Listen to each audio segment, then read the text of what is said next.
اگر آپ چاہتے ہیں کہ آپ اپنا مستقبل دیکھیں، اگر یہ عمل آپ اپنی زندگی میں ایک دفعہ کر لیتے ہیں، اگر آپ چاہتے ہیں کہ آپ کی زندگی میں کیا اچھا اور کیا برا ہونے جا رہا ہے، آپ اپنی زندگی میں آنے والے معاملات کے اندر اپنے آپ کو بہتر پائیں، اپنی نسل کے بڑھنے کے لیے، بے اولادی کے لیے۔ السلام علیکم ناظرین، آج کا وظیفہ گزشتہ تمام وظائف سے ایک بڑا اور بزرگ وظیفہ ہے، شاتاج وظیفہ ہے، ایسا وظیفہ جس کو کرنے کے بعد آپ اپنی شخصیت کو اپنے سامنے بڑھتا اور پھولتا ہوا نظر آئیں گے۔ آپ دیکھ سکیں گے اپنی شخصیت کا، اپنی قسمت کا عکس اس پودے میں، اس درخت میں۔ میں کیا کہہ رہا ہوں؟ شخصیت، درخت، پودا اور اپنی قسمت کا عکس، اس کی کنڈی کھولیں گے سید محمد علی زنجانی صاحب۔ بہت شکریہ بخاری صاحب آپ کا۔ اگر آپ چاہتے ہیں کہ آپ اپنا مستقبل دیکھیں، اگر آپ چاہتے ہیں کہ آپ کی زندگی میں کیا اچھا اور کیا برا ہونے جا رہا ہے اور وہ آپ کی نظروں کے سامنے ہو اور آپ کو پہلے سے آگاہی ہو جائے، آپ کی جو حصول مراد ہے وہ منظور نظر ہو جائے، آپ کی زندگی میں جو تذکیر خلائق ہے اس کے اندر آپ بہتر ہو جائیں اور آپ اپنی زندگی میں آنے والے معاملات کے اندر اپنے آپ کو بہتر پائیں، تو آج ایک ایسا عمل اور وظیفہ میں بتانے جا رہا ہوں جو کہ کوئی شک نہیں کہ یہ بڑا بزرگ وظیفہ ہے اور بڑا بہترین عمل ہے کہ اگر آپ ایک دفعہ، صرف زندگی میں ایک دفعہ اگر آپ اس کو کر لیتے ہیں تو ساری نسل، آنے والی زندگی میں جو آپ کی نسلیں ہیں وہ اس کا فائدہ اٹھاتی رہیں گی۔ آپ نے کرنا یہ ہے کہ آپ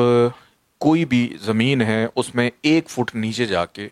وہاں کی آپ نے مٹی نکالنی ہے، تازی مٹی، اور اس مٹی کو آپ نے ایک پیالے میں رکھنا ہے اور اس کے اوپر آپ نے سورہ یونس کی آیت نمبر 57 جو ہے اس کو آپ نے 570 دفعہ پڑھنا ہے، اول آخر 14 دفعہ درود پاک کے ساتھ۔ پہلے 14 دفعہ درود ہے، 570 دفعہ آپ سورہ یونس کی آیت نمبر 57 پڑھیں گے،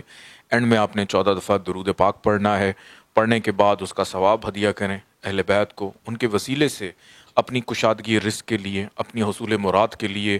اپنی شفا کے لیے، اپنی نسل کے بڑھنے کے لیے، بے اولادی کے لیے، کام کاج کاروبار کی بندش کے لیے، نظر بد یا جو بھی آپ کی زندگی کے آپ جو بھی مانگ سکتے ہیں آپ اپنے لیے دعا کریں۔ اس عمل کو آپ نے کرنا ہے چاند کی جو بھی پہلی تاریخ آتی ہے،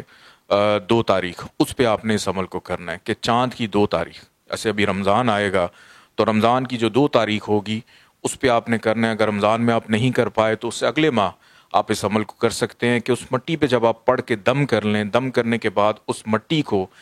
آپ نے کسی بھی جگہ پہ، اس مٹی کو آپ نے دفنا کے اس کے اندر آپ نے ایک پودا لگانا ہے اور اس پودے کو آپ نے لک آفٹر کرنا ہے، اس پودے کی آپ نے دیکھ بھال کرنی ہے۔ وہ جیسے جیسے پودا نکلتا آئے گا، جیسے جیسے وہ درخت بنتا جائے گا، ویسے ویسے آپ کی زندگی کے اندر کشادگی، بہتری اور فراوانی اور حصول مراد کی جو کامیابی ہے وہ بھی ہوتی رہے گی۔ اگر